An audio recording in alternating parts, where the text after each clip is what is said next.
వరలక్ష్మి గారు నమస్తే అండి.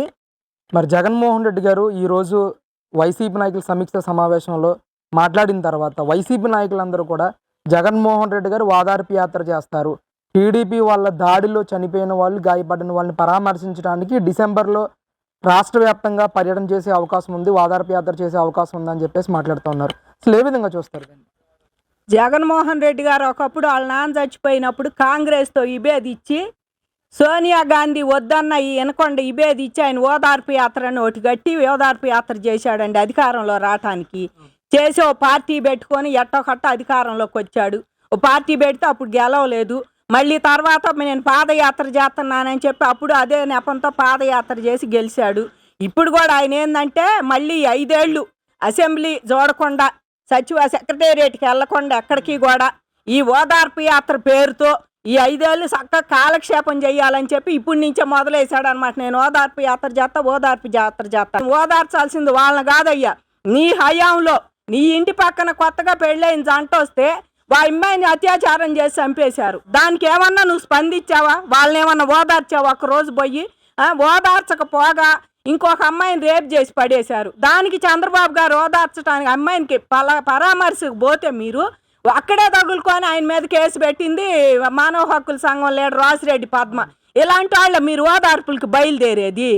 మీరు బయలుదేరకపోగా జనం ఎవరన్నా వచ్చి వాళ్ళని ఓదార్తానికి వస్తున్నారు పరామర్శించడానికంటే అప్పటికప్పుడు గామించుకొని మీరు ఆ ప్రోగ్రాం మీరు ముందు చేయాలని వచ్చేవాళ్ళు. మీకు బాధ్యత లేదు. ఎవరన్నా వస్తుంటే వాళ్ళకి ఎక్స్ పార్టీకి మనం వెళ్ళాలి అనే తప్పితే మీకు నిజంగా పరామర్శ చెయ్యాలి నాయకులము మీకు నిజంగా ఏమాత్రం సానుభూతి జాలి ఏమీ లేదండి. వైసీపీ వాళ్ళకి అసలు ఏమీ లేదు. అందులో కూతే కాతే ఎవరికన్నా ఉండా నాయకుడు చెప్పందే కదలరు ఎవరు. కాబట్టి నువ్వు వాళ్ళని ఓదార్చు. ఆ చచ్చిపోయిన అమ్మాయిని ఇప్పటికైనా అమ్మాయిని ఓదార్చావో లేదో వాళ్ళని ఓదార్చు వెళ్ళి.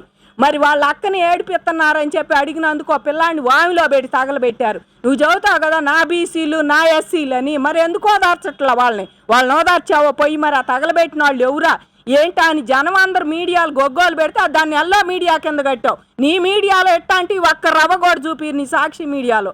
కాబట్టి వాళ్ళని ఓదార్చాల్సిన వాళ్ళు చాలా మంది ఉన్నారు. సుధాకర్ గారి భార్య అని ఓదార్చి వెళ్ళి వాళ్ళ అమ్మని భార్య అని, వాళ్ళ అమ్మ కూడా ఈ మధ్య కాలం చెల్లింది అన్నారు. మరి వాళ్ళు దిగులతోనే పోయింది. నువ్వు మెయిన్ ఓదార్చాల్సింది రంగనాయకి గారిని. ఆమె హోటల్ కూడా తీసేసుకున్నారు శంకర విలాసులో.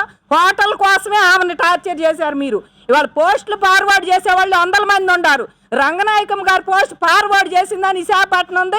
ఆ కెమికల్లో జనం చచ్చిపోయారని ఫార్వర్డ్ చేసిందని ఆమెను తీసుకెళ్ళి మీరు హోటల్ కోసం ఆమె మీద నిఘా వేసి దాన్ని వంకబెట్టి ఆమెను తీసుకొచ్చి హోటల్ నుంచి పంపించి అసలు గుంటూరు నుంచి శాంతం ఆమెను పారదోలేరు. ఆమె ఎక్కడో మూలన చిన్న హోటల్ పెట్టుకుంటే అక్కడి నుంచి కూడా ఆమెను హైదరాబాద్ పోయేటట్టు చేశారు. అలాంటి వాళ్ళని నువ్వు భారత 72 ఏళ్ళు 73 ఏళ్ళు నువ్వు ఓదార్పు యాత్ర ఎవరిని చేస్తావయ్యో ఓదార్పు యాత్ర? సుధాకర్ గారి భార్య అని చెప్పి ఏమమ్మా మీ ఆయన చచ్చిపోయారు అప్పుడు అనుకోలేదు, ఆ రోజు చేసావా? నువ్వు చేయాల్సిన పనిలో ఈయన ఏదీ చేయలేదండి. సుబ్రహ్మణ్యం భార్య అని చేసావా? ఓదార్పు చేసావా? నీ ఎమ్మెల్యే నీ ఎమ్మెల్సీ సాగుగొట్టి ఇంటికి తీసుకొస్తే ఎందుకు చంపారు అన్న మాట లేదు. కనీసం మీ సునీత గారిని ఓదార్చావా నువ్వు? ఏమ్మా కోర్టుల చుట్టూ తిరుగుతున్నావు బాబాయ్ చచ్చిపోయాడని నేను చూస్తా అదేదని. నువ్వు ప్రతిపక్షంలో ఉన్నప్పుడే దాన్ని సిబిఐకి అప్పచెప్పాలి. నువ్వు అధికారంలోకి వచ్చాకేం దేనికి అక్కర్లా. ఊరికి ఆంధ్రాలో కోర్టులో జరుగుతూ ఉంటే నీ కేసుల్లాగా చాలు, ఏదో వెళ్ళకుండా అన్నట్టు చేస్తే సరిపోయిద్ది అనుకున్నావు నువ్వు. కాబట్టి ముందు నీ చెల్లెలను ఓదార్చు. వివేకానంద గారి హత్య కేసులో ఆమె కోర్టుల చుట్టూ ఢిల్లీ నుంచి గల్లీ దాకా తిరుగుతుంది. ఆమె కడప గల్లీల్లో ఢిల్లీ దాకా తిరిగి ఆమె అలసిపోయి పాపం ఒక రోజు బాధపడిపోతుంది మీడియా ముందుకు వచ్చి. నాకెవరూ లేరు నేనేం చెయ్యాలన్నట్టు బాధపడిపోతుంది. నిజంగా ఆ అమ్మాయి ఇంకా దమ్ము ధైర్యం ఉంది కాబట్టి మీరు చెబుతారుగా పెద్ద మీడియాలోకి వచ్చి దమ్ము ఉందా ధైర్యం ఉందా అని అందరినీ. అది ఉంది కాబట్టి ఇంకా మీ మీద భయపడకుండా నీ అన్న మీద నీకు అన్న అవుతాడో తమ్ముడు అవుతాడో మన ఎంపీగా గెలిచి వచ్చాడు మీ మీద ఇంకా ఆమె ధైర్యంగా పోరాడుతుంది కేసులు దాబోయి. ఆమెను ఓదార్చు. మీ బాబాయ్ భార్య అని ఓదార్చు. బాబాయ్ చచ్చిపోయాడు పిన్ని ఎడ చచ్చిపోయాడు ఏంది నాకేం తెలియదనో చదువుతావు కదా, మాకు తెలియదని ఇప్పుడు కూడా పక్కాళ్ళ మీద నెట్టేస్తున్నావు కదా. ఓ మేనత్తను తీసుకొచ్చి పొద్దుగూకులు మీడియాలో చెప్పించి అట్టా వాళ్ళని ఓదార్చు. అంతేగాని ఇంట్లో వాళ్ళని ఓదార్చడం నీకు చేత కావట్లా. ఓడిపోయిన ఎమ్మెల్యేలను ఎంపీలను ఓదార్చడానికి పోతావు నువ్వు. సిగ్గుండాలి నీకు. నీ ఇల్లు వాళ్ళ బజార్ అంటాడు నిండా కొడాలి నాని సెక్యూరిటీ అంతా తీసేయిపోతే ఎమ్మెల్యేకి ఎంత సెక్యూరిటీ పెడతారయ్యా? ఇదివరకు ఉంది ఆయనకి సెక్యూరిటీ ఇల్లు ఇట్ట ఏ ఎమ్మెల్యేకి ఎంత ఉండాలో అంత సెక్యూరిటీ ఇస్తారు. సీఎంకి ఎంత ఉండాలో అంత సెక్యూరిటీ ఇస్తారు. ఇంకా ఏదన్నా సెక్యూరిటీ కావాలనుకున్నప్పుడు కేంద్రమే పంపించిద్ది వాళ్ళకి సెక్యూరిటీ పరంగా. కాబట్టి నువ్వు సెక్యూరిటీ ఏం తీసేశారు, ఎందులో ఏం కాలేదంటే ఎవరికైనా గెలిచిన తెల్లారే తీసేస్తారు. అసలు నిజం మాట అంటే ఓడమి గెలుపు తెల్లారే ఏది ఉండదు అక్కడ. ఇంకా మీకు 4 రోజులు జనం ఇళ్ళ మీద పడుతున్నారంటే మీకు సెక్యూరిటీ ఉంచారు. ఇంకా అక్కడ మేము పోయినప్పుడు ఇంకా బజార్ దాకా సెక్యూరిటీ పెట్టి కూర్చున్నారు గేట్లు వేసి పోలీసులు. ఆయన పాపం ఓదార్చుదామని మేము కూడా పోయామండి. అందరూ ఓదారుతున్నాడు. ఆయనకు ఓదార్పు చాలా ఇష్టం కదా జగన్ గారికి. ఊళ్ళో అందరిని ఓదార్చి వస్తున్నాడు రాష్ట్రంలో. మనం కూడా వెళ్ళి కాసేపు ఓదార్చి వద్దాం, 11 సీట్లు పరిమితం అయ్యాడని చెప్పేసి వెళ్తే మమ్మల్ని అసలు రానీలా లోపలికి. మేమేమి చేయలే, కాయలు స్వీట్స్ బొకే తీసుకెళ్ళాం. వెళ్ళి కాసేపు ఏదో మంచి చెడు మాట్లాడి ఖర్చు ఓదార్చి వద్దాం, పోనీలు అయ్యా ఇక 11 సీట్లతో సరిపెట్టుకోండి, ఏం చేస్తారు మీ పరిపాలన అట్ట ఉందని చెప్పి ఓదార్దామని వెళ్తే మమ్మల్ని ఎంటర్ కానీ వీళ్ళైతే అందరిని ఓదార్చవచ్చు. అన్ని రకాలుగా నువ్వు పాదయాత్ర చేయొచ్చు నీవు ప్రతిపక్షంలో ఉన్నప్పుడు.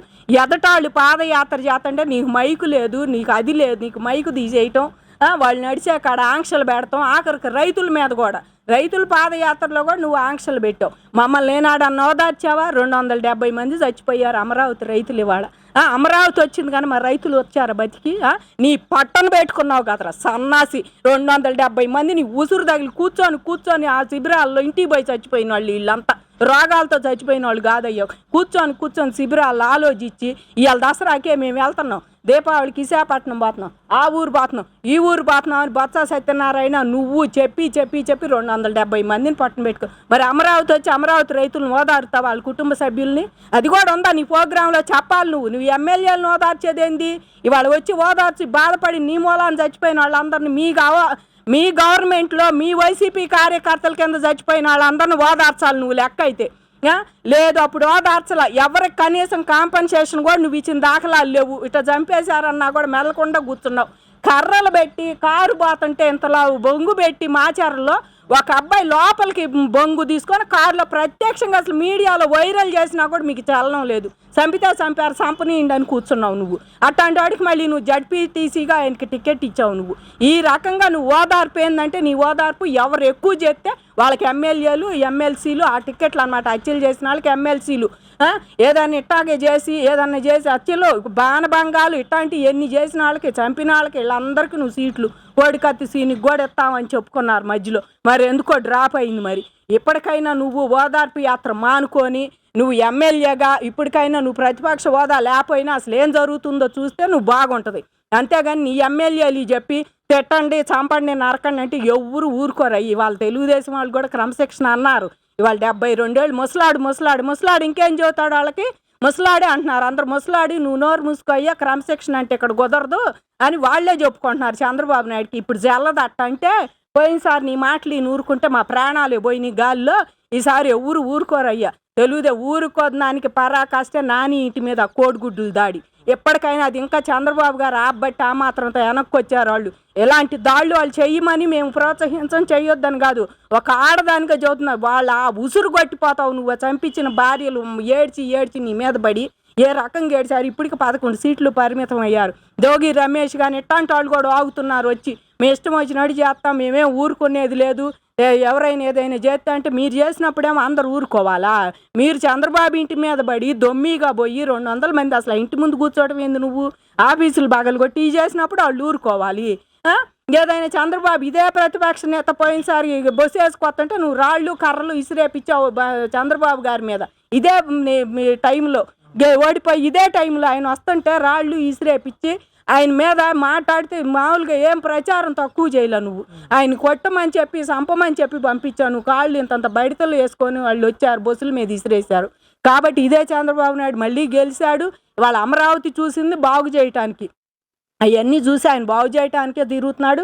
పోలవరం అయినా ఆయన బాగు చేస్తాడు. ప్రతి సోమవారం అదే పని పెట్టుకొని పనులు తొందరగా పోలవరం ఒకటి అమరావతి ఒకటి ఆయన జీవిత కళ. నిజంగానే చంద్రబాబు గారికి వాళ్ళ నవ్యాంధ్రప్రదేశ్లో ఆయన 2 త్వరగా పూర్తి చేయాలని ఎప్పటి నుంచో మమ్మల్ని ఎప్పుడు చూసినా ఆయన అదే అనేవాడు. అమరావతి మీరు నమ్మి ప్రభుత్వాలు నమ్మి మా బోటి వాళ్ళు నమ్మి భూములు ఇచ్చారమ్మా, మీరు తప్పకుండా మాకు నీదే బాధ అంతా మీదేనమ్మా, మమ్మల్ని నమ్మి ఇచ్చారు, మీకు సపోర్ట్ చేస్తాము, మేము ఎట్టయిన ఈసారి అధికారంలో మన ప్రభుత్వం వచ్చాక ముందు చేసేది అమరావతి అనేవాళ్ళు. అట్టాగే వాళ్ళు అన్నీ చూస్తారు చేస్తారు.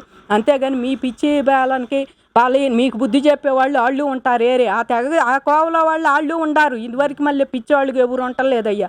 నాని గారు కానీ మరి జోగి రమేష్ కానీ ఇంకో పేరు నాని కానీ మీరందరూ గుర్తుపెట్టుకోవాల్సింది. ఊరకు ఆవేశపడిపోయి అధికారంలో ఉన్నప్పుడు చేసినట్టు నోరు జారితే ఇక్కడ ఊరుకునే వాళ్ళు ఎవరు లేరు. ఆడాళ్ళు కూడా తంతారు మిమ్మల్ని నెలకొచ్చి, అది గమనించుకోమని కోరుకుంటున్నాను. ఈయనకి శుక్రవారం అనేది ఒక గండం ఉంది.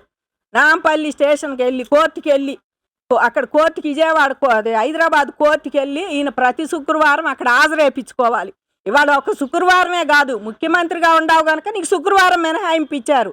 ఇప్పుడు నువ్వేమీ లేదు, ఉత్త ఎమ్మెల్యేవి, అది కూడా ప్రతిపక్ష హోదా కూడా లేదు కాబట్టి నువ్వు రోజు వెళ్ళాల్సిన కేసులు నీకు ఉండయి. బెయిల్ రోజు ఉంటాయి. నీ కేసులు 36 కేసులు 37 కేసులు ఉండయి అంటున్నారు నీ మీద. ఆ 37 కేసుల్లో నువ్వు రోజు వెళ్ళాల్సిందే బెయిల్కి. ఒక్క కేసుకు ఒకరోజు, ఒక్క కేసుకు ఒకరోజు, అటు రోజు వెళ్ళాలి. ఏ రకంగా నువ్వు ఓదార్పు యాత్రకు వెళ్తా? దాన్ని ఇది అడ్డం పెట్టుకొని దానికి వెళ్ళకుండా ఉంటానికి ఓదార్పు యాత్ర. సరే, నువ్వు ఓదార్పు యాత్ర ఎవరెవరికి చేస్తా? నీ ఓడిపోయిన ఎమ్మెల్యేలకు ఓదార్పు యాత్ర చేస్తావా?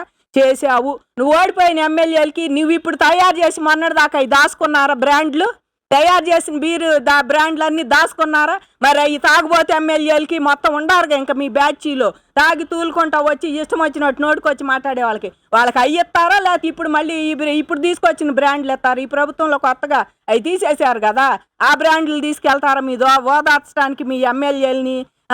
ఈ రకంగా మరి ఆడాలనే రకంగా ఓదార్తారు. ఆడ ఎమ్మెల్యేలు కూడా ఓడిపోయి ఉండారు కదా. మరి డబుల్ డిగ్రీలు చేసిన వాళ్ళు, 10th పాస్ తప్పిన వాళ్ళ మీద కూడా ఓడిపోయిన వాళ్ళు ఉండారు. వాళ్ళని ఈ రకంగా ఏ రకంగా ఓదార్తారు ఆడ ఎమ్మెల్యేలని? కాబట్టి మీరు ఓదార్చాల్సింది వాళ్ళని, ఓడిపోయిన వాళ్ళని కాదండి. ఇది ప్రజాస్వామ్యంలో ప్రజా తీర్పుని ఆమోదించాల్సిందే. నువ్వు ఓదార్చినంత మాత్రాన ఆ తీర్పు ఏమి ఇది కాదు. కాబట్టి వాళ్ళని మీరు ఓదార్చాల్సిన పని లేదు. ఎమ్మెల్యే అనేవాడు, నాయకుడు అనేవాడు ఓటమికి గెలుపుకి రెండింటికి సమానంగా ఉంటేనే వాడు నాయకుడు అంటాడు. అంతేగాని గెలిచినప్పుడు రెచ్చిపోయి అహంకారంగా మీడియాల ముందు జుట్లు బీక్కుంటా, బొచ్చులు బీకలేరు, అవి బీకలేరు అని నోటుకొచ్చినట్టు మాట్లాడతా, ఓడిపోయినప్పుడే మేమేం చెయ్యాలి, మా ఇళ్ళ మీద పడ్డారని చెప్పేసి లాస్ట్కి బరి తెగించిపోయినాటికి ఏమి చేయలేరు జనం కూడా.